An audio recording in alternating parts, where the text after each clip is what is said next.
Bonjour à tous et bienvenue dans le Grand JT de l'Éducation. Tout de suite, le sommaire. La première ministre Elisabeth Borne veut faire de la lutte contre le harcèlement une priorité absolue pour la rentrée 2023. Annonce faite il y a quelques heures à l'Assemblée nationale. Nous serons dans le Grand JT avec le beau-père de l'INSEE, l'adolescente qui s'est donné la mort le 12 mai dernier après avoir été harcelée pendant des mois à l'école et sur les réseaux sociaux. Deuxième partie d'émission, on vous emmènera à la maison Victor Hugo à Paris, qui fête cette année ses 120 ans. Et enfin, dans sa chronique Vue à l'étranger, Loïc Landreau nous emmènera en Corée du Sud, qui va rajeunir officiellement toute sa population d'1 an. Il vous expliquera tout. Loïc, on retrouve tout de suite pour l'actualité en bref. Loïc, bonjour. Bonsoir Virginie, bonsoir à tous. Un journal largement consacré au suicide de l'INSEE qui avait 13 ans et qui subissait un harcèlement scolaire depuis des mois. Et vous l'avez dit effectivement dans les titres, les mots très forts cet après-midi d'Elisabeth Borne devant l'Assemblée nationale. La Première ministre a donc déclaré vouloir faire de la lutte contre le harcèlement scolaire une priorité absolue dès la rentrée 2023. On regarde. Le harcèlement est un fléau qui mine le quotidien de milliers de jeunes et cause trop souvent des drames. La détresse, la dépression et parfois même le suicide. Le décès de l'INSEE en est un terrible exemple. Et je veux ici dire toute ma solidarité et mon soutien à sa famille et à ses amis. Mais nous devons aller plus loin. Nous allons faire de la lutte contre le harcèlement la priorité absolue de la rentrée 2023. Rappelons qu'une enquête judiciaire ainsi qu'une enquête administrative sont toujours en cours pour déterminer les responsables de ce drame. Et hier, les parents de l'INSEE ont rencontré le ministre de l'Éducation, Pape Ndiaye, mais à la sortie de cette entrevue, ils étaient clairement déçus. Moi, je ne l'ai pas trouvé sincère en fait. Donc, j'attends que les choses bougent, j'attends de voir des actes. Donc, il doit nous tenir informés de ce qui va se passer toutes les semaines. J'attends de voir. Pape Ndiaye, qui était l'invité de France Info ce matin et qui a fait une série d'annonces pour renforcer la lutte contre le harcèlement scolaire. Il en a d'abord dit davantage sur la teneur de cet entretien avec la famille de l'INSEE en expliquant qu'il leur avait exprimé ses condoléances et son émotion. Le ministre a parlé d'échec collectif et leur a détaillé les prochaines mesures qui seront mises en place pour lutter contre ce fléau. Parmi elles, un bras de fer avec les réseaux sociaux. Rappelons qu'à l'heure où nous parlons, des messages haineux continuent d'être postés, notamment sur Twitter et TikTok, des messages qui se réjouissent de la mort de l'INSEE et qui menacent également ses amis. Il y a même un compte Instagram qui s'intitule « L'INSEE est enfin morte ». On va écouter Pape Ndiaye. Le comportement des réseaux sociaux est inacceptable sur les questions de harcèlement. Ils sont beaucoup trop lents, beaucoup trop hésitants. Nous demandons, et je vais le faire avec le ministre de l'Intérieur, avec le garde des Sceaux, avec le ministre du Numérique, que les réseaux sociaux saisissent ce sujet à bras-le-corps et agissent de manière à bloquer les messages insultants, les messages dégradants qui circulent et qui font tant de mal à notre jeunesse. Je propose par exemple qu'il y ait une petite icône sous les messages de manière à ce que instantanément on puisse cliquer sur la petite icône et signaler un message violent de nature... avec l'obligation de le retirer rapidement dans ce cas-là. Avec l'obligation de le retirer rapidement. Pape Ndiaye également interrogé sur la responsabilité des parents des harceleurs. Écoutez sa réponse. Nous allons faire notre travail de notre côté en sensibilisant les parents en début d'année, mais j'enjoins effectivement les parents à faire attention, à regarder ce que font les enfants sur les réseaux sociaux. Et qu'est-ce qu'on leur dit à ces enfants qui ne se rendent pas forcément compte de ce qu'ils font et du mal qu'ils font? Eh bien, il faut justement, c'est une procédure, l'école c'est un lieu de pédagogie, il faut les éduquer, il faut leur montrer le mal qui peut être commis. Ce ne sont pas des chamailleries entre enfants. On ne parle pas de disputes de cours de récréation. On parle de choses très graves qui peuvent avoir des conséquences catastrophiques sur les élèves. Il faut donc les mettre face à leurs responsabilités, mais aussi les éduquer. C'est cela aussi l'éducation. Et pour terminer sur cette interview de Pape Ndiaye, le ministre a assuré qu'il tiendrait personnellement au courant les parents de l'INSEE chaque semaine sur l'avancée des 2 enquêtes en cours. Dans l'actualité également, une élève de CP toujours dans le coma aujourd'hui après s'être noyée. C'était au cours d'une sortie scolaire à la piscine dans le 19e arrondissement de Paris. La petite fille a été aperçue inerte au fond du bassin. Un encadrant a immédiatement sauté pour la remonter à la surface et elle a été transportée à l'hôpital après avoir été réanimée. Elle est effectivement toujours dans le coma, mais sa respiration est stable. Une enquête a été ouverte pour rechercher les causes de cette noyade. Le maire du 19e arrondissement a précisé que le taux d'encadrement était respecté. Selon lui, les enfants étaient accompagnés par les 3 maîtres de la classe, 2 professeurs de la ville de Paris, 2 éducateurs municipaux et 2 maîtres nageurs sauveteurs du gestionnaire de la piscine. On pense évidemment à la famille. On termine avec les cantines scolaires et la présence de grands lobbies agroalimentaires au sein d'un groupe de travail sur la refonte des menus. Et oui, c'était une promesse du gouvernement, une mise à jour des dispositions prises en 2011 sur le sujet. Il faut se rappeler qu'à l'époque, les choix réalisés avaient été très critiqués puisqu'orientés par certains lobbies agroalimentaires. Le ministère a donc annoncé la mise en place d'un groupe de travail pour revoir le schéma nutritionnel des enfants et dit avoir écarté tout expert en lien avec une activité économique, mais c'est faux. Selon un document que se sont procurés nos confrères de France Info, ce groupe est bel et bien composé de nutritionnistes indépendants, mais aussi de représentants de lobbies, ceux de l'agriculture, de la viande ou du lait par exemple. Les observateurs dénoncent ces nominations et même si des acteurs de la société civile sont représentés comme Greenpeace, eh bien ils ne le sont pas autant que ces syndicats professionnels. Ce groupe de travail est donc chargé d'élaborer un décret pour fixer le contenu des assiettes de nos enfants et beaucoup ont peur qu'au final, il n'y ait aucune évolution. Merci beaucoup Loïc. Après le suicide de l'INSEE, 13 ans, victime de harcèlement, la première ministre Elisabeth Borne a annoncé faire de la lutte contre le harcèlement une priorité absolue. Le beau-père de l'INSEE est avec nous aujourd'hui pour témoigner non seulement de l'effroi, mais évidemment de sa colère. C'est tout de suite. Bonjour François Anastasie. Bonjour. Merci beaucoup d'être avec nous. Vous êtes le beau-père de l'INSEE qui s'est suicidé le 12 mai dernier après avoir été harcelé pendant des mois. Un calvaire absolu dont vous avez parlé, l'INSEE, dès le début. Depuis ce 12 mai, évidemment, bien vous vivez le cauchemar avec Betty, sa maman, ainsi que vos enfants. Mais votre détermination à alerter l'opinion et à hurler votre colère est toujours là, est très présente. Vous avez été reçu ce lundi par le ministre de l'Éducation, Pape Ndiaye, et Betty, donc votre femme, dit qu'elle ne l'a pas trouvé sincère. Ça a été votre cas aussi ? Tout à fait. Dès qu'on est arrivé, monsieur le ministre s'est effondré. Il nous a fait part qu'il pensait à elle tous les jours. Peut-être qu'il pensait à elle tous les jours, mais ça va bientôt faire un mois que l'INSEE est parti et il n'y a jamais eu le courage de se présenter à nous, quoi. Jamais eu le courage. Peut-être qu'il n'avait pas. Vous pensez qu'il vous aurait appelé tout de suite après la mort de l'INSEE? Pour vous, c'était une réaction normale qu'ils vous reçoivent immédiatement? Peut-être pas le jour J, mais au moins le lendemain, quoi, parce que c'est ça le propos qui a su nous tenir. On a essayé de vous joindre, on n'a pas réussi. Je n'ai pas réussi à trouver votre numéro de téléphone. Comme j'ai dit précédemment, en 2023, je pense qu'on a assez de moyens en France pour retrouver les numéros des gens. Comme vous, ce soir, vous m'avez invité sur votre plateau. Vous avez réussi à trouver mon numéro, donc je pense qu'au bout d'un moment, il faut arrêter la foutaise. Et il faut réellement, et il faut être honnête, il faut prendre ses responsabilités. Évidemment. Vous aviez vu pourtant les larmes versées par le ministre Pape Ndiaye à l'Assemblée nationale après le suicide du jeune Lucas. Est-ce que vous attendiez quand même à un sursaut quelque part de la part du ministre, à quelque chose qui tout d'un coup pourrait correspondre à vous attendre, en tout cas au moins à une réaction et à un engagement ferme de sa part pour lutter contre le harcèlement? Ah oui, nous, au niveau des réactions, nous on voulait simplement qu'il prenne ses responsabilités et qui avise, qui nous dise oui, l'éducation nationale a failli dans cette épreuve, dans tout ce qui se passe depuis plusieurs mois. Mais là, non, on est resté sur notre faim. On a été très, très déçus de ce rendez-vous. Il nous a tendu la main. On a répondu favorablement parce que toutes les aides ne sont pas à prendre. Et non, il n'y a rien eu de concret. Il y a eu que... non, on est vraiment déçus. Il n'y a pas eu de réelle disposition qui allait prendre.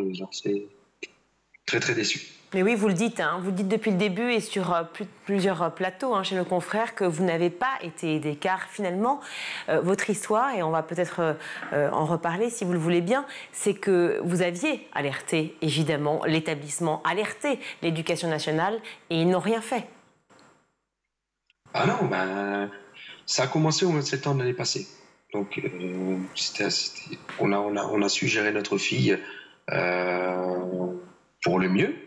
Et je vous dis, j'ai découvert une lettre de suicide sous son matelas au mois de février. C'est là qu'on se dit que ça devenait alarmant. On a prévenu l'académie, on a prévenu la police, on a prévenu le directeur. Il n'y a rien qu'à bouger. Il n'y a rien qu'à bouger, elle était constamment emmerdée. Désolé, parce que je pense qu'au bout d'un certain moment, il faut arrêter de bien parler. Il faut vraiment taper du poing sur la table. Il faut vraiment que ça bouge, parce que là, on tourne autour du pot. Elle était constamment embêtée. Même devant la maison, il jetait des œufs sur sa fenêtre, il la suivait. Constamment, elle était persécutée, quoi. Et nous, c'est pas possible en tant que parents. Nous, on est des personnes respectables. Nous travaillons tous les deux. Je pense qu'au bout d'un certain moment, notre éducation qu'on a apportée à notre fille était très bien. Après le reste, quand on voit le niveau des gamines qui l'ont harcelé, on pouvait rien en tirer de bon. Oui, rien en tirer de bon. Et évidemment, on imagine bien votre extrême douleur, même dès le départ, puisque vous deviez être complètement anéanti en découvrant cette lettre cachée sous le matelas dont vous parlez. Qu'est-ce que vous avez fait tout de suite? Vous le disiez, prévenir effectivement les autorités, la police et les chefs d'établissement. Qu'est-ce que vous dit le chef d'établissement quand vous venez le voir et que vous lui dites l'INSEE est harcelé par des gamines? Quand on lui a dit, c'est ma compagne qui a géré ça, parce que moi, je pense qu'en tant que père des familles, c'est des sujets délicats. Il faut plutôt que ça soit la maman. Je vais vous expliquer pourquoi après. J'ai préféré que c'est elle qui gère ça. La seule solution qu'a su nous apporter, c'était il faut confisquer le téléphone de l'INSEE. Donc en fait, il reportait la responsabilité sur les réseaux sociaux, comme l'a fait d'ailleurs le ministre Pap Ndiaye. Ah oui, voilà, il y a personne qui prend la responsabilité, ils se renvoient tous la balle. C'est là, à l'heure d'aujourd'hui, tout ce qu'on a pu constater, on a fait un petit topo, c'est à cause des réseaux sociaux. Mais non, c'est pas à cause des réseaux sociaux. Ça a commencé à l'intérieur de l'établissement. À l'intérieur de l'établissement, et là, ils remettent toute la cause sur les réseaux sociaux. Mais non, c'est pas les réseaux sociaux. Pourtant, le collège de l'INSEE a d'ailleurs expérimenté le programme phare qui a été mis en place l'année dernière par le ministre Pap Ndiaye, qui est un programme justement qui est dédié à la lutte contre le harcèlement. Quand ça se passe à l'intérieur du collège, le chef d'établissement doit protéger effectivement votre enfant. Et là, vous constatez chaque jour l'enfer. Chaque jour, votre fille, effectivement, votre belle-fille, qui se sent menacée, qui a peur de sortir de l'école, qui a peur d'aller en cours de récréation. Ah oui, le programme est tellement bien expérimenté que quand elle allait le voir, qu'elle demandait à la rencontrer, qu'elle lui expliquait ce qui se passait à l'intérieur du collège, elle nous l'a dit, elle nous l'a dit textuellement. Monsieur Wagon, il m'a dit, tu dis rien, ça reste entre nous. Elle nous l'a dit. Et comment vous réagissez l'un et l'autre en tant que, au sein de la famille? Quelles sont vos premières réactions? Parce qu'on peut aussi avoir une réaction d'appeler les parents des filles qui harcèlent en l'occurrence, d'appeler ces fameuses harceleuses aussi. Qu'est-ce que vous avez fait? Nous, on a pris toutes les mesures nécessaires, étant donné qu'on ne peut avoir aucun dialogue avec ce genre de personnes. On a pris les mesures, on a demandé des rendez-vous, on a demandé des réunions qui sont restées sans réponse. Moi, je vous dis, de mon côté, j'ai participé au niveau de la bagarre. On va parler au niveau de la bagarre, là. Quand je me suis présenté, parce que l'INSEE nous avait avisé qu'elle allait se faire démolir, par message. Et elle a bien dit à sa maman, je vais enlever mes boucles d'oreilles, je vais tasser mes cheveux parce que ce soir, je vais me faire frapper dessus. Moi, quand je suis arrivé, je l'ai séparé. Je l'ai mis en sécurité. Il y avait tout le personnel enseignant qui était là. Il y avait les surveillants, le directeur, les CPE. Et comme j'ai dit précédemment chez vos confrères, c'était le spectacle du jeudi. Parce qu'au lieu de la mettre en sécurité dans une petite salle, non, on l'a laissé sortir. On l'a laissé sortir. Mais attendez, ça veut dire que personne n'a intervenu? Personne ne l'a protégé? Ah non, si. Moi, il m'accompagne. Oui, d'accord, mais au sein de l'établissement. Ah non, il n'y a personne qui l'a là. Ah non, moi, elle s'est fait démolir. La petite, je l'ai mise en sécurité. Le directeur était à 50 mètres de moi. Je lui ai dit, mais qu'est-ce que vous attendez? Mais si vous attendez quoi? Parce qu'il était au courant de la lettre de suicide, hein, parce qu'on l'a visé dès qu'on a retrouvé cette lettre. Et je lui ai dit, vous attendez qu'elle se suicide? Il m'a dit, moi je peux rien faire, ça se passe pas dans mon établissement. Mais il était dehors, il était présent en tant que spectateur, ainsi que tous ses collègues. Mais alors vous avez porté plainte contre le chef d'établissement. Qu'est-ce que vous attendez de cette plainte justement aujourd'hui? On attend que justice soit faite, quoi, parce qu'au bout d'un certain moment, même hier avec le ministre, même lui est incapable. Il est incapable, et il nous a dit textuellement également, qu'il n'avait aucun moyen d'arrêter tout ce qui se passe par rapport à l'INSEE au niveau des réseaux sociaux. Il n'a aucune emprise au niveau des réseaux sociaux. Le ministère n'a aucune emprise sur les réseaux sociaux. Et l'INSEE continuait de vouloir aller à l'école, ou c'est vous qui lui disiez tout le temps, ne t'inquiète pas, on va réussir, ça va bien se passer, on va aborder les choses? Comment elle réagissait par rapport à l'école? Alors, l'INSEE, il faut savoir que c'est une petite fille qui est toujours à la recherche de s'enrichir intellectuellement. L'INSEE, ce n'était pas elle de quitter l'établissement. Elle voulait aller à l'école. Des fois, il y avait des moments où ça se passait un peu moins bien, donc elle ne voulait pas forcément aller.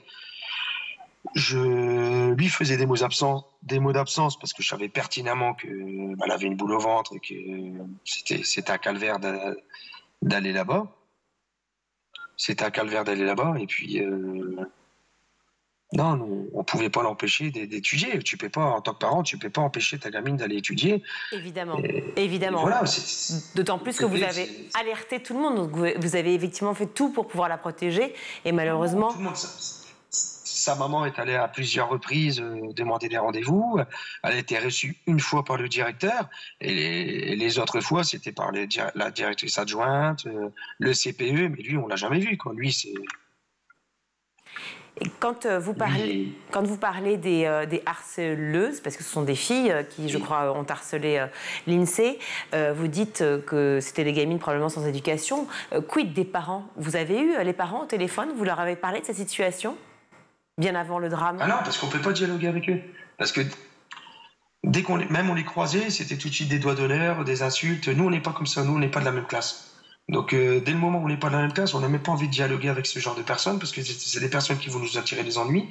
Nous, comme je vous l'ai dit, on est une bonne famille, on travaille tous les deux. Nos enfants sont très très bien éduqués, nous on ne veut pas se mêler à ça. On a fait confiance aux différentes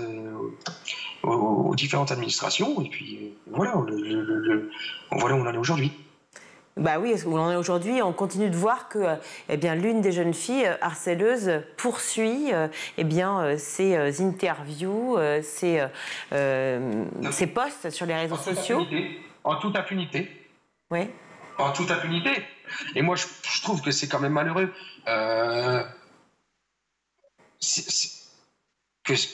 Moi, je comprends pas. Sur Facebook, on va balancer un truc, que ça soit politique ou des blagues d'humour noir. Bah, tu vas être banni pendant une semaine. Et là, je comprends pas. On va les pisser sur sa tombe. Cette grosse pute, elle a enfin mis fin à ses jours. Je ne comprends pas pourquoi ce n'est pas banni. Je ne comprends pas. Je ne comprends pas du tout. Je ne comprends pas. Et ça se reporte en plus aujourd'hui sur la meilleure amie de l'INSEE, qui doit être terrifiée. La situation est évidemment très atteinte de la disparition de son amie. Ah oui, elle est très atteinte. Maintenant, elle se retrouve toute seule. Elle a la boule au ventre. Là, actuellement, il y a certains sujets que je ne pourrais pas trop évoquer, mais là, elle est mise en sécurité. Mais oui, effectivement, elle se retrouve toute seule, quoi. Elle se retrouve toute seule, comme nous. Je vous l'ai dit, comme j'ai dit, hein, nous, à part notre avocat, notre famille, vous, les médias, heureusement que vous êtes là, parce qu'au niveau du gouvernement, il n'y a rien qui bouge, à part demain, à part hier, quand on a été reçus, bon, c'était pas trop tôt, hein, et demain, que ma compagne est reçue par Brigitte Macron, on n'a pas été aidés. On n'a pas été aidés, on n'a rien vu, on se sent vraiment seul au monde, quoi. Et on se doute bien que... Et c'est pour ça... c'est pour ça que j'ai accepté votre invitation. Si vous m'avez vu, si vous avez vu ma compagne, nous, quand on nous tend la main, toute aide est bonne à prendre. Et c'est pour ça que j'espère que tout sera bien diffusé. Nous, voilà, le combat, on l'a promis à l'INSEE, on le fait aussi pour les enfants, on le fait aussi pour... Parce que là, c'est comme j'ai dit, hein, c'est pas 2-3 cas isolés. Il y a des dizaines de milliers d'enfants qui subissent ça. Et ça commence dès la primaire. Je l'ai encore dit ce matin. Et il faut vraiment se battre. Il faut vraiment taper du poing sur la table. Donc, au bout d'un certain moment, il faut arrêter de tourner autour du pot et que tous les fautifs disent oui, voilà, nous, on a fauté, qu'ils prennent leurs responsabilités. Oui, de très grosses responsabilités, comme vous le dites, effectivement, parce que votre combat que vous avez promis à l'INSEE ne la fera pas revenir, évidemment, mais vous avez envie de vous battre pour que ça ne revienne plus, pour que ça ne soit définitivement enrayé. Mais ce fléau a l'air tellement important. Votre avocat, Maître de Buisson, déplore le manque de moyens financiers, justement, pour en faire une cause nationale. Qu'on comprenne bien, est-ce que vous avez l'impression, notamment avec l'allocution de la Première ministre Elisabeth Borne aujourd'hui, sur le fait qu'elle veut en faire une priorité absolue pour la rentrée 2023, est-ce que vous pensez réellement que, eh bien, on peut en faire une vraie cause et que si on se mobilise tous, les choses peuvent évoluer?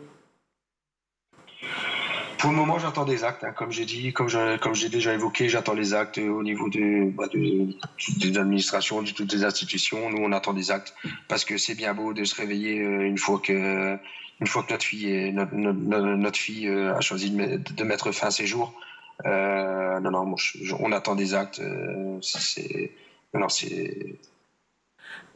on attend, on verra bien. Moi, pour le moment, je n'ai aucune confiance, même par rapport à notre conférence hier, à notre entretien.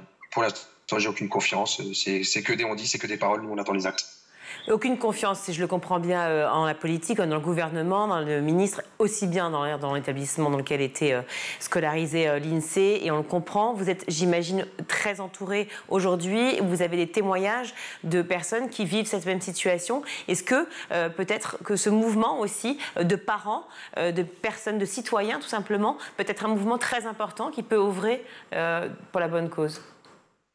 Ah oui, tout à fait. Comme je vous l'ai dit, j'ai plus confiance en tous les citoyens, en toutes les personnes qui nous envoient des messages de soutien pour mener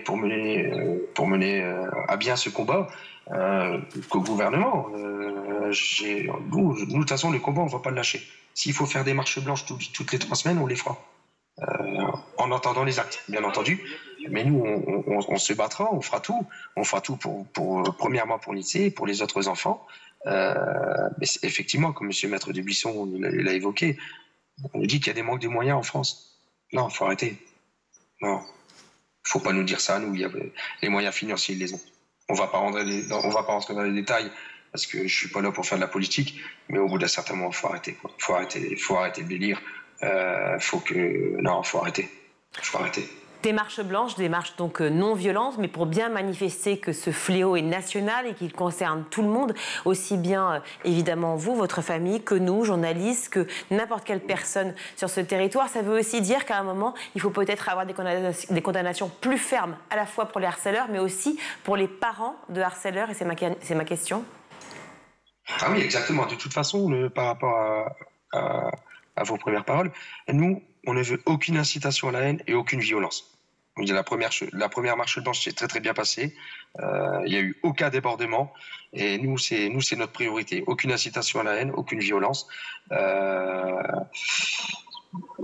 Je pense que ce combat, oui, on va le faire. On va le faire tous ensemble. On sera aidé par les médias, je pense, en priorité. On sera aidé par les médias en priorité. Et on verra par la suite ce qui va se passer. François Anastasi, merci beaucoup d'avoir été avec nous sur le plateau du Grand JT. Une énorme pensée pour vous, évidemment, pour Betty et pour vos enfants, pour toute la famille. Merci. Merci. Ça fait. Merci à vous. Et pour l'INSEE à qui on pense très fort. Merci. On marque une courte pause dans le Grand JT et on se retrouve.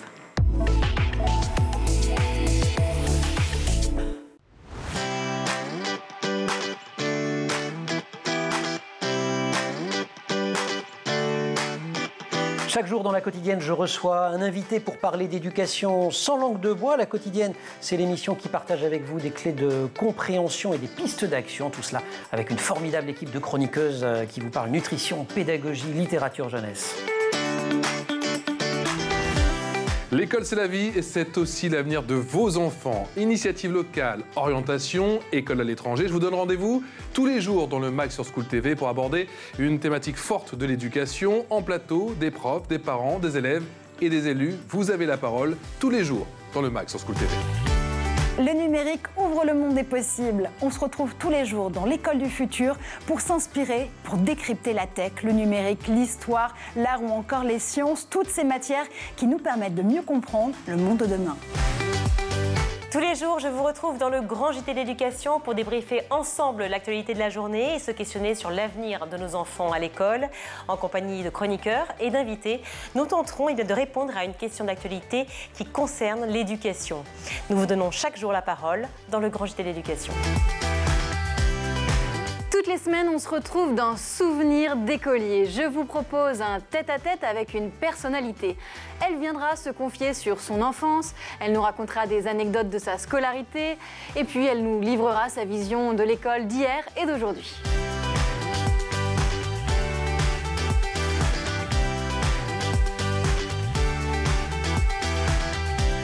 School TV, imaginons ensemble l'école de demain.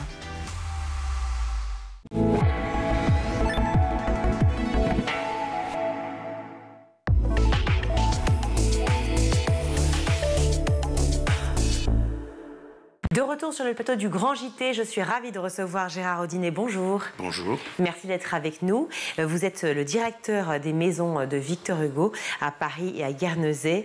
La maison de Victor Hugo fête ses 120 ans cette année. Est-ce que vous pouvez me raconter l'histoire de sa création ?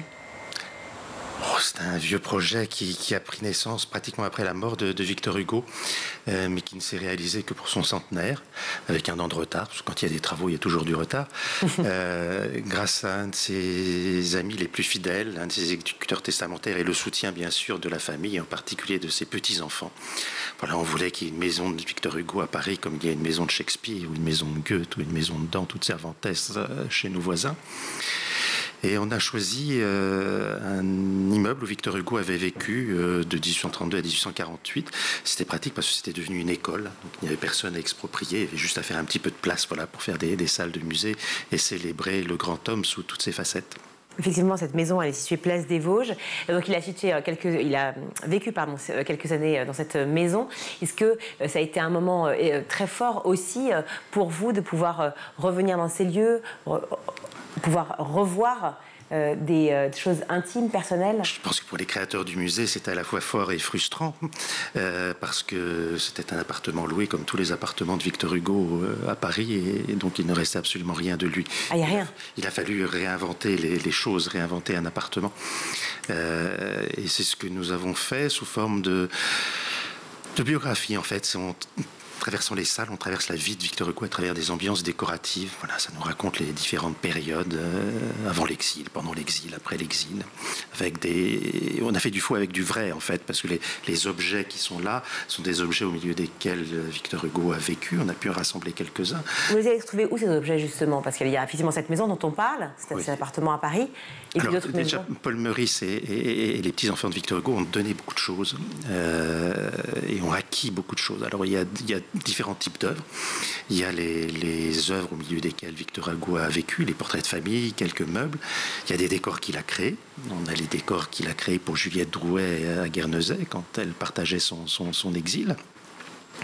Et puis il y a beaucoup d'œuvres qui illustrent les écrits de Victor Hugo, parce que le 19e siècle a été un grand siècle d'images. Et de changements. De changements et d'imagerie, voilà, ça a aidé. C'était pour la lecture populaire, beaucoup. Et donc les artistes ont fait des dessins, des peintures et des gravures. Et puis Victor Hugo a aussi été décorateur, je viens de le mentionner, mais aussi dessinateur, un dessinateur complètement singulier au 19e siècle. Et la collection est très riche, d'à peu près 700 feuilles de sa main. Une exposition qui va être permanente ou qui est temporaire? Alors, on fonctionne toujours à deux niveaux, puisque nous avons 2 étages. Au 2e étage, c'est l'appartement de Victor Hugo, c'est un peu le sanctuaire, c'est ce qui raconte sa vie, ce qui donne l'impression aux visiteurs de partager son intimité, puisque c'est ça qu'on attend des maisons d'écrivains. Et au 1er étage, on organise à peu près 2 expositions temporaires par an. Et là, pour fêter nos 120 ans, voilà, c'est une exposition qui commence au 1er, qui se poursuit un petit peu au 2e, avec des chefs-d'œuvre, avec beaucoup de choses pour montrer justement la diversité de nos collections et la façon dont elles se sont complétées depuis la fondation jusqu'à aujourd'hui, et en s'ouvrant aussi aux artistes contemporains. Alors pour nous tous, Victor Hugo, c'est une institution, dans les programmes scolaires d'autant plus. Quel est son apport pour les plus jeunes, pour tous ceux qui sont encore soit adolescents, soit tout simplement jeunes élèves? Alors en général, il y a un passage obligé, et je ne sais plus d'ailleurs s'il a tellement de sens aujourd'hui. C'est le dernier jour d'un condamné. Maintenant que la peine de mort est abolie en France, c'est un peu moins un combat. Elle a encore besoin d'être abolie ailleurs dans le monde. Et de rappeler que ça a été un combat. Et de rappeler aussi que ça a été un combat et une lutte qui a demandé plus d'un siècle, qui n'a abouti qu'en 81 avec Robert Badinter. Je pense qu'on lit quand même un peu de ses poèmes, un peu de ses œuvres poétiques. Je suis toujours un peu mi-figue, mi-raisin par rapport à Victor Hugo à l'école. Pourquoi ? Je pense que Victor Hugo a besoin d'être un peu régénéré, comme on dit aujourd'hui, d'être un peu de ne pas être limité au Victor Hugo que nous a légué la Troisième République, cette espèce de père de la République, vieillard comme s'il était né avec la barbe. Il y a plein d'autres choses chez Victor Hugo, et c'est le problème de Victor Hugo, c'est que c'est un célèbre très très inconnu finalement, parce qu'il y a des pans entiers de l'œuvre qu'on ne lit plus tellement et qui, à mon sens, sont les plus extraordinaires. Et je pense peut-être aussi les plus fascinants pour les jeunes d'aujourd'hui. Il y a toute sa poésie lyrique, une espèce de poésie à grand spectacle en 3D, avec des histoires absolument folles, fabuleuses. Enfin, on rêve, on est emporté. Moi, j'ai voulu relire Victor Hugo quand j'ai candidaté à la direction de ce musée. Et je ne sais pas par quoi commencer ou recommencer. J'ai choisi L'Homme qui rit. Ça m'a fait un tel choc de lecture que j'ai dit je ferai une exposition consacrée à L'Homme qui rit. Et alors, la grande surprise, c'est que tout le monde me regardait avec des grands yeux. Ah, mais il a écrit ça? Oui. Mais qu'est-ce que c'est que ce roman? On n'en a jamais entendu parler et tout. Donc, on n'a pas vendu un catalogue d'exposition, mais on a vendu beaucoup d'éditions de L'Homme qui rit. Et j'ai reçu des lettres de remerciement ou des amis qui me disaient ah, c'est formidable, merci de nous avoir fait lire ce livre qui est absolument extraordinaire. Et c'est vrai que moi, quand je l'ai lu, je soulignais deux phrases par page, tellement c'était pétillant, intelligent, sensible, poétique. Enfin, tout y est. Je vais m'empresser de le lire dès la fin de cette émission, évidemment, parce que je ne l'ai pas lu. Oui. C'est vrai qu'on a peut-être du mal aujourd'hui à faire résonner Victor Hugo avec notre actualité, et pourtant on a l'impression que c'est un auteur plutôt social qui décrivait très bien ce qui se passait dans son époque. Comment vous arrivez à faire justement que Victor Hugo soit un auteur tout à fait actuel avec ce qu'on vit en termes sociaux aujourd'hui? Alors, Victor Hugo social conserve son actualité. Il est cité presque tous les 2 jours ou 3 jours à l'Assemblée nationale, donc il reste une référence. C'est assez curieux parce que il est ni le premier ni le seul à avoir défendu les idées qu'il a défendues. Simplement, quand c'est Victor Hugo qui le fait, ça devient autre chose. Et je crois que la vraie puissance politique de Victor Hugo, c'est le style. C'est quand il parle, voilà, il n'y a pas photo, comme on dit aujourd'hui, ça devient quelque chose d'autre, et c'est extraordinaire. Et c'est pour ça que je plaide pour la lecture des textes un peu oubliés ou difficiles en apparence de Victor Hugo, parce que quand on fait le saut dans la lecture, c'est extraordinaire. On fait beaucoup de projets en direction du champ social, du public empêché, collaborateurs qui ont organisé des expositions en prison, dans les centres pénitentiaires, ou avec des jeunes adultes en difficulté, ou avec aussi des collèges, des lycées, sur un poème d'ailleurs, La pente de la rêverie. Et alors c'était la catastrophe à la première séance. Oh là là, madame, il faut lire ce poème, mais c'est long, c'est difficile, on ne comprend rien. Ce fait mon collaborateur, c'est que quand les élèves sont venus, il a demandé à un de ses copains acteurs de lire le poème. Et là, c'est une autre expérience. Ça a pris forme. Ça a pris forme parce que dès qu'on arrive à rentrer dans le texte et que quelqu'un vous fait passer le texte, il y a quelque chose de bouleversant, il y a quelque chose qui vous prend au cœur ou aux tripes. Et je crois que c'est là qu'est l'actualité de Victor Hugo. En tout cas, qu'on peut rentrer dans son œuvre, qui est complexe et qui, je crois, est riche pour aujourd'hui parce qu'elle est pleine de contradictions. Mais son exil a peut-être aussi participé à ça, à cette image qu'on a d'un auteur peut-être qui disait des vraies choses et qui a été exilé pour ça. Et qui surtout a la volonté et qui est sans compromission. Ça, je crois que c'est quelque chose qui plaît aux jeunes. Quand on est jeune, on ne veut pas faire de compromis. Et lui, il n'en a pas fait. Il est allé jusqu'au bout. Il y a eu une amnistie, il l'a refusé. Il a dit quand le régime tombera, quand la liberté rentrera, je rentrerai. Il y a cette espèce de jusqu'au boutisme qui est celui de la passion et de l'engagement qui est effectivement très, très actuel.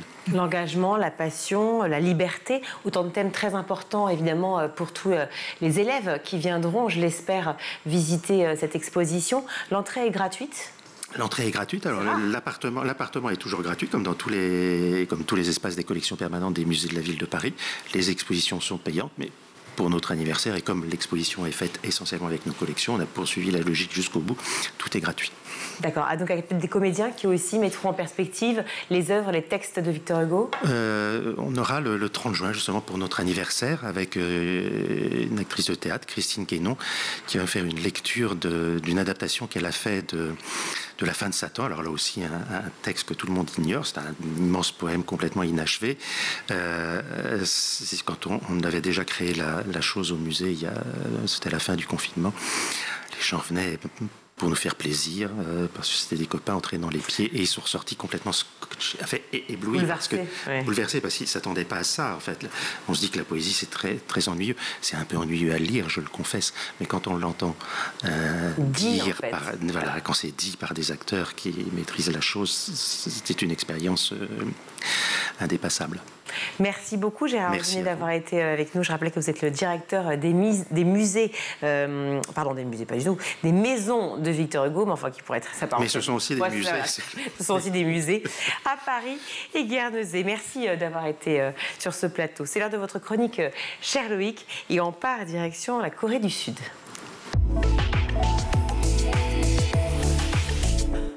Loïc, en ce début de mois de juin, des millions de Sud-Coréens ont rajeuni d'1 ou 2 ans. Qu'est-ce que c'est que cette histoire ? C'est l'histoire du seul pays au monde où une personne peut avoir à la fois 29, 30 et 31 ans en même temps. Voilà. J'adorerais, moi, l'idée, franchement. Et alors, comment c'est possible ? Alors, c'est possible grâce au calcul des âges. Et en fait, en Corée du Sud, il y en a 3 qui cohabitent. D'abord, l'âge coréen, qui part du principe qu'un nouveau-né a déjà 1 an. En fait, il ne compte pas comme nous, de jours, de semaines, de mois, etc. Le bébé sort du ventre de sa maman et il a déjà 1 an d'office. Et il vieillit chaque année au 1er janvier et pas à la date de son anniversaire. Et là où c'est encore plus fou, c'est que si un enfant naît le 29 décembre, par exemple, comme moi, eh bien, il a 1 an quand il arrive au monde et donc 3 jours plus tard, il a déjà 2 ans. Et oui, parce qu'on compte la grossesse, c'est ça. Et d'où vient ce mode de calcul alors ? Eh bien justement, vous venez de le dire, c'est une très très vieille tradition bouddhiste installée en Chine, à Taïwan, au Japon depuis des siècles, qui prend en compte donc la grossesse de la mère dans le calcul de l'âge du nouveau-né. Alors bon, c'est 9 mois, mais comme c'est un peu compliqué, on arrondit à 1 an. Et pour d'autres experts, ce serait dû au fait que le concept du zéro n'existe pas en fait dans le système numérique chinois, et donc par effet d'imitation, les autres pays auraient pris l'habitude de commencer à 1. En tout cas, cet âge coréen est extrêmement important puisque c'est celui qui prévaut dans toutes les relations sociales. On va y revenir dans un instant. D'accord, donc ça c'est le premier mode de calcul, la première raison, si je puis dire. Le deuxième, ce serait? Alors, le deuxième mode de calcul, c'est l'âge de l'année. Là, on commence à 0, comme nous, mais on ajoute 1 an tous les 1er janvier, et non pas à la date de naissance. Donc, par exemple, si tu es né en novembre, tu as 1 an, 2 mois plus tard que ta naissance. Voilà. C'est un petit peu compliqué, mais c'est comme ça que ça fonctionne. Et c'est ce système qui permet notamment aux autorités de savoir si un Sud-Coréen a l'âge requis pour boire de l'alcool, pour fumer. C'est aussi utilisé dans le cadre du service militaire et de l'entrée à l'école. Et pour finir, le troisième mode de calcul, c'est le système international, c'est le nôtre, avec l'anniversaire, le jour de naissance, qui est en place en Corée du Sud depuis les années 60 à peu près. Et alors pourquoi c'est si important pour eux, le calcul de l'âge?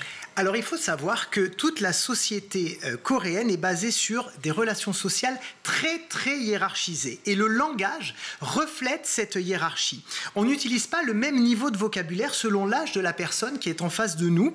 Et pour se situer socialement, pour bâtir des relations, c'est l'âge coréen qui est en fait pris en compte bien plus que tous les autres. D'accord. Alors, comme on l'a dit tout à l'heure, donc les députés vont voter la fin de cet âge coréen, c'est ça? Voilà, c'est ça. C'était en décembre dernier.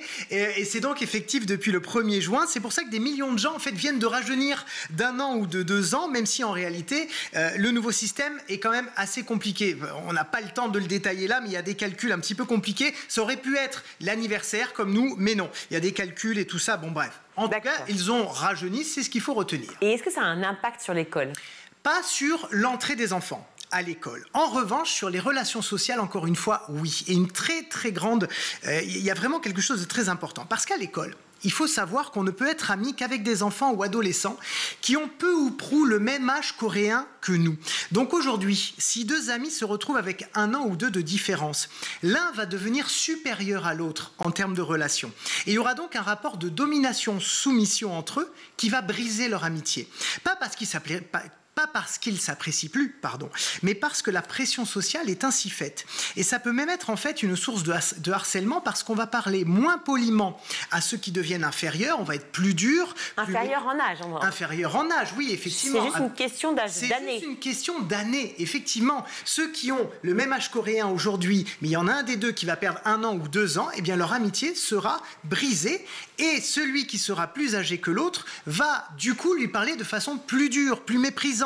Et ça va forcément créer des susceptibilités, des frustrations chez ceux qui d'un coup vont perdre justement 1 an ou 2 par rapport à quelqu'un avec qui ils avaient des relations d'égal à égal jusqu'ici. Du coup, le gouvernement quand même a passé un petit message aux directeurs d'établissement en leur disant s'il vous plaît, soyez tolérants, soyez compréhensifs parce qu'il va forcément y avoir des problèmes de vexation, des basculements relationnels pour tous les enfants au quotidien. Et c'est une vraie révolution sociétale que vivent les Coréens ce mois-ci. Ça va avoir beaucoup d'impact à l'école, effectivement.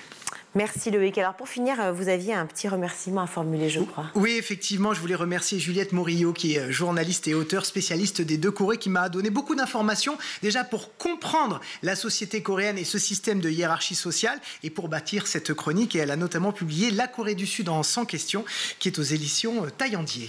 Merci Loïc. Allez, tout de suite, on retrouve l'invité de la semaine chez Malika Ménard. Et cette semaine, elle reçoit Rosa Burstein.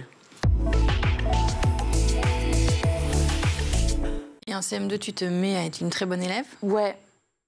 Parce que tu perds du poids, parce que tu as envie de vivre en fait. Parce que je me fais des amis, parce que j'ai envie de vivre, exactement comme tu dis, parce que j'ai envie d'être dans la vie, accrochée, parce que oui, je me fais plus confiance, parce que j'ai envie de plaire à la maîtresse. Madame Liberge, je crois qu'elle s'appelait comme ça. La professeure. Ouais, c'était la maîtresse de CM2. Et envie d'avoir des bonnes notes. Et après, tu deviens quel genre d'élève? Après, je deviens une grosse faillotte. Donc, mais là, tu veux encore te faire détester. Je me fais un peu détester, mais encore heureux, je suis dans un collège où il y a pas mal de faillots. Ah, voilà. Donc, beaucoup d'amis faillots autour de toi. Beaucoup d'amis faillots, beaucoup de premières de la classe, de machin, on forme des bandes de faillottes. Et après... Comme je suis déléguée... En plus. Ouais, ah bah oui, je suis évidemment déléguée de la classe, mais je m'engueule aussi avec certains professeurs quand je suis pas d'accord. Quand même. Ouais. Donc pas tant faillotte que ça. Bah, faillotte / insolente. donc en fait... Possible, ça? Ouais, je mettais quand même de l'ambiance à certains cours, ce qui fait que je me suis pas trop fait traiter de faillotte. Et en plus, parce que les élèves savaient que pour que je les défende au conseil de classe, il fallait qu'ils m'aient quand même dans la poche. Et t'as gardé des amis de cette époque-là? Écoute, j'ai gardé quelques amis du collège que je revois de temps en temps. Mais je me suis fait surtout des amis après. Mais c'était une ambiance incroyable. Mais mes amis, c'était les profs. Hein. Donc tu vois encore tes profs, quoi. Je suis restée longtemps en contact avec mes professeurs de français, ouais. Je leur écrivais des lettres. Pour leur dire quoi? Ah, mais parce que j'avais du beau papier à lettres, du matériel de calligraphie. Je leur écrivais une lettre quand la fin de l'année approchait en leur disant je suis triste à l'idée de notre séparation future et je tiens encore à vous remercier pour tout ce que vous m'avez appris. Et ensuite, j'avais un petit C'est bien, t'as de la gratitude. Ah bah ouais. C'est rare de voir un élève faire ça, quand même. Ah, je pense qu'elles ont dû les garder, ces lettres. J'étais hyper reconnaissante et j'avais un pot pourri et je mettais des petites pétales séchées dans l'enveloppe que je laissais dans leur casier. C'était intense. T'étais intense, ouais. C'était beaucoup. Mais ça, c'est quoi? C'est CM2 et tout le collège? Ça, c'est tout le collège comme ça. C'est tout le collège, ce niveau d'intensité. Mais qui fait ça au collège? Personne. J'ai jamais rencontré... À chaque fois que je témoigne de ça, j'ai jamais vu personne d'autre faire ça. J'ai jamais vu quelqu'un d'aussi intense. Peut-être Emmanuel Macron avec sa prof de français qui est aujourd'hui sa femme, tu vois. Pour des raisons particulières. Voilà, pour des raisons particulières. Mais toi, c'était chaque professeur de français seulement? C'était les professeurs de français, mais j'avais eu des super professeurs de français qui étaient géniaux. Et donc, résultat, je les aimais énormément. Mais tu avais quand même d'abord une appétence pour cette matière. J'avais une appétence pour cette matière, mais aussi en troisième, on avait une prof de français qui n'était pas terrible. Ah, elle avait quand même les petites fleurs séchées? Non, alors elle en avait pas. Elle, au contraire, j'avais fait partie d'un circuit où on avait organisé une triche collective dans la classe, tu vois, en faisant circuler les réponses. Ouais. Et donc, non, elle lui avait bien mis la misère, tu vois. Mais c'était animé quand même. C'était animé, c'était trop ou pas assez. Mais tu vois, j'aimais ou trop fort ou pas du tout. Mais quand j'aimais pas les profs de français, je les trouvais nuls. Vraiment, il fallait... Et c'était ta matière préférée, ça, ouais. Je le comprends. Et il y avait une matière cauchemar? Les maths. Les maths, mais les maths et la physique-chimie, les profs de maths me détestaient, ils me trouvaient vraiment... Mais je pense que j'étais... c'est pas débile, c'est pire. Enfin, genre vraiment, mais encore aujourd'hui, je compte sur mes doigts. Genre, je suis attardée. Enfin, genre, j'ai pas le... T'as un rejet, quoi, pour cette rejet total. Le pire, c'est qu'en physique-chimie, je sais pas pourquoi, j'étais quand même un peu... Si le prof était sympathique, je faillotais quand même, mais je comprenais pas. Donc, en fait, je posais plein de questions et le prof répondait. Mais toi, tu comprenais. Et je comprenais. Et j'étais toujours à côté de la plaque, mais ça mettait un peu d'ambiance, ça sortait du sujet. Donc, il y avait quand même une volonté d'essayer de comprendre. Bah, les profs de physique-chimie m'aimaient bien, ils étaient en mode, elle est nulle, mais elle est sympathique. Ils n'avaient pas de fleurs non plus. Ils n'avaient pas de fleurs, ça c'était les profs de français. C'est que les profs de français. Ah ouais, que les profs de français. Et au lycée, tu continues? Au lycée, je continue en seconde en plus, genre grande joie, je retrouve une prof de français que j'ai eue au collège. C'est possible ça? Bah ouais, c'était le même collège-lycée, c'était à Montaigne. Et donc elle, alors c'est reparti pour les mots, Et sauf qu'une fois, tu veux une anecdote avec cette prof de français, oui. En seconde, elle nous donne notre premier commentaire composé. D'accord. Sur un truc hyper difficile, un truc dans Montaigne, la Tour, etc.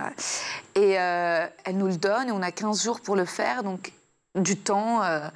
Et en fait, gros blocage, je n'arrive pas à écrire mon premier commentaire composé. Parce que t'es stressée? Trop stressée, j'ai pas... T'as envie de bien faire? J'ai envie de bien faire, je me mets trop la pression. Et donc le jour où il faut rendre le devoir, c'est la première fois que ça m'arrive, je dis je l'ai oublié chez moi. Et à la sortie, elle me dit attends-moi Rosa. Et ensuite on va dans le couloir et elle me dit est-ce que c'est vrai, tu l'as oublié? Et là je fonds en larmes et je dis je ne suis pas arrivée. Et donc elle me dit le mieux est l'ennemi du bien. Je te donne un délai et vas-y, reprends-toi, quoi. Et je me suis réattelée et j'ai eu une bonne note et j'y suis arrivée. Et ensuite... T'es très angoissée, alors, quand même. Oh, ouais. Parce que tu veux... T'es exigeante, en fait. Oui, je suis exigeante, je me mets la pression, j'arrive pas à tout faire. Mais bon, cette prof de français m'a beaucoup aidée. Toi, t'es comme ça aussi? Tu te mets la pression? Ouais, j'ai pu être bloquée par peur de mal faire, en fait, oui. Ah ouais. Mais bon, il m'est déjà arrivé même d'inventer des absences quand je savais que j'avais pas assez bien travaillé. Ah. Parce que je voulais vraiment avoir la meilleure note. Être au top. Ah ouais. Donc, t'étais faillotte ou pas? Non, par contre. T'étais populaire? Un peu des deux. Il y avait des cours où je me mettais au premier rang, mais parce que j'étais en retard. Comme dans la vie. Donc, il ne te reste plus que la première place, tu vois ce que je veux dire, dont personne ne veut. C'est déjà la fin de ce numéro. On se retrouve demain, toujours en compagnie de Rosa Burstein pour la suite de Souvenirs d'écoliers. À demain. Merci Malika, merci Rosa. Tout de suite, c'est le meilleur de School TV avec le ZAP. Jordana Bellegarde, est-ce que vous recevez régulièrement des parents ou est-ce que vous communiquez régulièrement avec les parents? Est-ce qu'ils sont souvent encore un peu perdus, déboussolés, ou avec la multitude d'informations qu'on dispose aujourd'hui, il suffit d'aller sur Internet, j'imagine, ou de vous contacter pour avoir de plus en plus d'informations, eh bien, ils arrivent à instaurer un certain dialogue? L'idée, effectivement, donc on implique de manière quasi systématique l'entourage, les parents, les familles, des jeunes dans la prévention, mais de manière plus large, la promotion de la santé auprès des jeunes, puisque c'est dans la globalité. Et finalement, on évoquait le développement des compétences psychosociales, donc des compétences qui leur permettent d'être armés dans la vie quotidienne. Et ça passe aussi par la formation, ce que vous disiez, des parents, et notamment dans les programmes qui sont déployés dans les écoles, où il y a de manière quasi systématique un premier niveau de formation des enseignants, des parents, pour leur permettre aussi, dans d'autres sphères que la vie scolaire, de pouvoir accompagner leurs enfants pour gérer la pression sociale, de faire comme les copains. Donc, ils sont impliqués systématiquement. Ils ont énormément de questions. Ça permet d'être face à des interlocuteurs qui peuvent répondre sans avoir de baguette magique, mais de pouvoir savoir comment est-ce qu'on accompagne nos enfants dans le déploiement de ces compétences et donc de les armer au quotidien. Et les enseignants sont aussi sensibilisés et souvent en co-animation sur un premier temps, mais pas seuls, mais en tout cas sont formés, sensibilisés au repérage et à l'orientation vers les CJC, vers les consultations jeunes consommateurs ou vers les associations spécialisées sur le territoire. L'actu qui pour ou contre le permis de conduire dès 16 ans. Exactement. Alors en France, bien sûr, on passe le permis à 18 ans, pour ceux qui le passent. Mais aux États-Unis... Un problème avec le permis, peut-être? J'ai pas le permis, toujours pas. D'accord. Combien de temps Maman, si tu me regardes, je l'aurai un jour, je l'aurai. Voilà. Mais aux États-Unis, par exemple, les jeunes ont le droit de conduire dès 16 ans. On peut les comprendre, parce que les distances ne sont pas du tout les mêmes. Il y a une grosse culture de la voiture. Sans elle, c'est un peu difficile de se déplacer. Et c'est d'ailleurs un des arguments pour la conduite dès 16 ans en France. C'est que ça permettrait aux jeunes qui vivent en zone rurale de se déplacer plus facilement. Dans les autres arguments pour, c'est que ça permettrait aussi de responsabiliser les conducteurs plutôt au danger de la route. D'accord. Il y a aussi des arguments contre ? Alors, effectivement, ça augmenterait quand même vraisemblablement le risque d'accident, parce que les accidents de la route sont la première cause de mortalité et de handicap chez les 18-24 ans. Et puis 16 ans, c'est souvent l'âge où on commence à boire de l'alcool en soirée. Non, pas du tout. D'accord. Voilà. Alice. Bien avant. Voilà, exactement. Ce qui augmente, et bien sûr, les risques de conduite en état d'ivresse. Puis ensuite, l'assurance, il faut quand même penser que ça coûte plus cher. À 16 ans, déjà, à 18 ans, ça coûte cher. À 16 ans, ça va coûter un bras. Voilà, exactement. Ils disent quoi, les lecteurs ? Un jeune interrogé par l'actu, lui, dit qu'il faut carrément prendre le problème à l'envers. Au lieu de chercher à baisser l'âge du permis de 18 à 16, il faudrait plutôt limiter l'âge maximal et faire repasser le code de la route régulièrement aux conducteurs. Professeur de psychologie du développement, et vous êtes l'auteur de cet excellent ouvrage « Comment les émotions viennent aux enfants ». C'est aux éditions Nathan. D'abord, ce qui est très intéressant dans le livre, c'est qu'on va découvrir que les neurosciences, évidemment, nous permettent de comprendre comment se fabriquent les émotions et surtout qu'elles sont en train de mettre fin à une fausse idée. Jusqu'à présent, on pensait que certaines régions du cerveau étaient plutôt le siège de nos émotions, tandis que d'autres géraient la cognition, mais on a eu tout faux. C'est ce que vous nous rappelez. Alors qu'en fait, on a bénéficié des avancées, c'est pas vraiment tout faux, c'est qu'on a bénéficié des avancées de la science qui montrent tout simplement maintenant qu'on avait une conception séparés, alors une conception philosophique, psychologique, neuroscientifique aussi. On pensait que les systèmes qui géraient, qui pensaient tout ce qui était le soubassement des émotions étaient différents du système qui gérait tout ce qui était le raisonnement et la cognition. Et en fait, toutes les recherches, à la fois en psychologie, en neurosciences, montrent que les émotions et la cognition sont intimement liées. Donc il y a une convergence de données à la fois des sciences cognitives en général qui montrent que ces deux systèmes, le système cognitif et le système affectif, ne doivent pas être pensés comme des systèmes séparés, mais bien des systèmes interreliés en profonde connexion. L'alcool, Daniel, ça reste l'addiction principale, numéro 1 ? Oui, l'addiction principale numéro 1. Un jeune sur 2 a déjà consommé de l'alcool. La consommation est légèrement en baisse, mais on est dans un environnement où il y a une légitimation de la consommation de l'alcool, alors que ce n'est plus du tout le cas pour le tabac.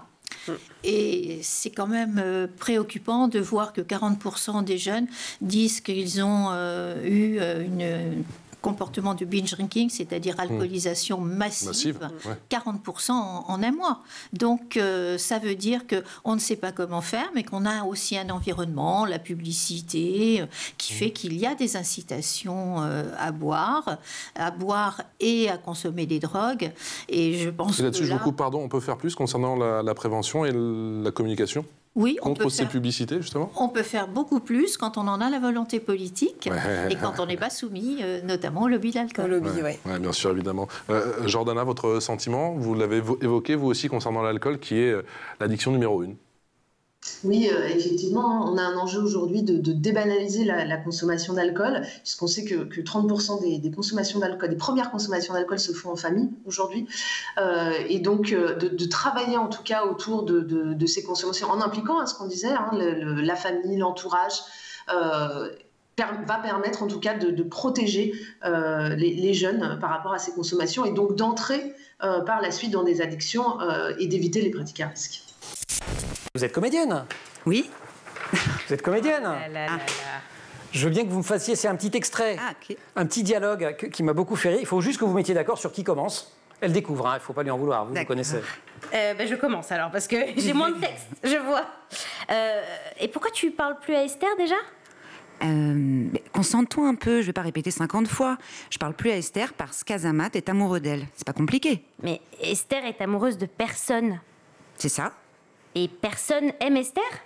Si, Azamat. Donc Azamat ne parle plus à personne ?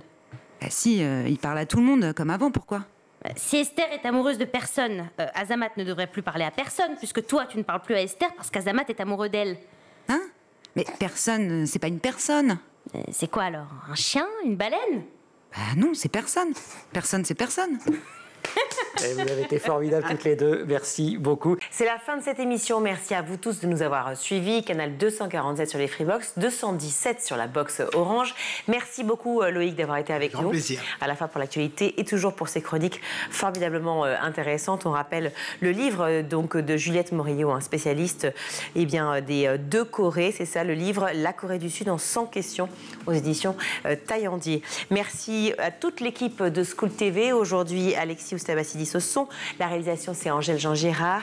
Le maquillage, Colline Hamel et Emma Guessel et Agathe Delannoy à la rédaction. Bonne soirée à tous. Ciao.